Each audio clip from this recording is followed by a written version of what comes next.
Teens, jumpa kembali dalam acara TFC dan kali ini kita akan menyimak tulisan dari Ibu Elidia Praptanti dalam buku Renungan Teens for Christ dengan judul Paradox.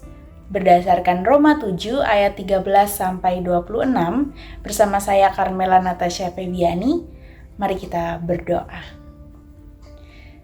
Tuhan, kembali kami datang ke hadirat-Mu, biarlah Engkau yang menyertai kami dalam kerinduan kami untuk terus belajar, terus dekat dengan Engkau melalui renungan-renungan yang kami dengarkan setiap hari. Kiranya Engkau Tuhan yang menyertai setiap kami. Di dalam nama-Mu Tuhan Yesus Kristus kami berdoa. Amin. Yang akan menjadi pusat permenungan kita adalah dari Roma 7 ayat 19. Saya akan bacakan untuk kita semua. Sebab bukan apa yang aku kehendaki yaitu yang baik yang aku lakukan, melainkan apa yang tidak aku kehendaki yaitu yang jahat yang aku lakukan.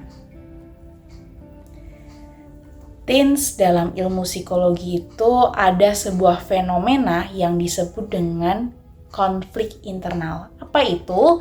Nah, jadi konflik internal ini adalah fenomena psikologis yang terjadi ketika seseorang memiliki dua atau lebih nilai, keinginan, atau tujuan yang saling bertentangan dalam dirinya. Dalam teori psikologi kepribadian seperti teori Freud tentang ID, ego, dan superego juga digambarkan bagaimana konflik internal dalam diri seseorang ini dapat menyebabkan ketegangan antara keinginan yang bersifat lebih primitif dan aturan atau norma sosial yang kita sebut dengan superego, serta bagaimana ego mencoba menyeimbangkan keduanya. Jadi konflik ini bisa menghasilkan perilaku yang tidak konsisten antara apa yang diinginkan dan apa yang dilakukan. Nah, melalui pengalamannya, Rasul Paulus menggambarkan pergumulan rohani yang dialami oleh orang percaya. Meskipun ada keinginan untuk melakukan yang baik dan mengasihi Tuhan, dosa dalam tubuh manusia selalu mencoba untuk menguasai. Paulus menunjukkan paradoks yang dialami oleh dirinya dan banyak orang. Meskipun ingin melakukan yang baik, ia seringkali jatuh ke dalam dosa dan kejahatan. Bahkan apa yang dibencinya justru itulah yang dilakukannya. Paulus menunjukkan bahwa pertarungan antara kehendak baik dan dorongan dosa adalah kenyataan yang dihadapi oleh manusia.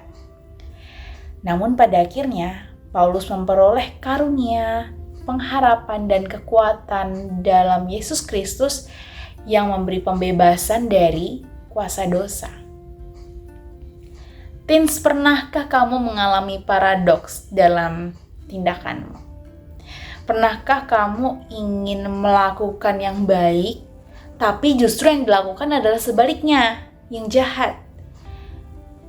Janganlah tunduk pada dosa yang melemahkan jika memang pada akhirnya kamu memilih untuk melakukan yang jahat.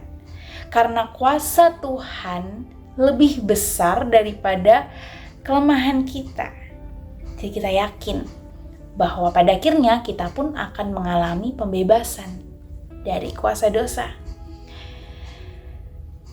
Tuhan akan memberikan kekuatan kepada kita untuk mengatasi kuasa dosa. Jangan berhenti berusaha melakukan yang baik, karena di dalam perjuangan itulah kita menjadi semakin dekat dan mengerti kehendaknya. Yuk kita berdoa. Tuhan Allah Bapa kami, dengan sadar diri di tengah kelemahan kami sering melakukan hal yang seharusnya tidak kami lakukan. Bukan karena tidak tahu, bukan karena tidak sengaja, Tapi kami sadar Tuhan, bahwa kami seringkali lebih memilih hal yang buruk, hal yang tidak sesuai kehendak-Mu.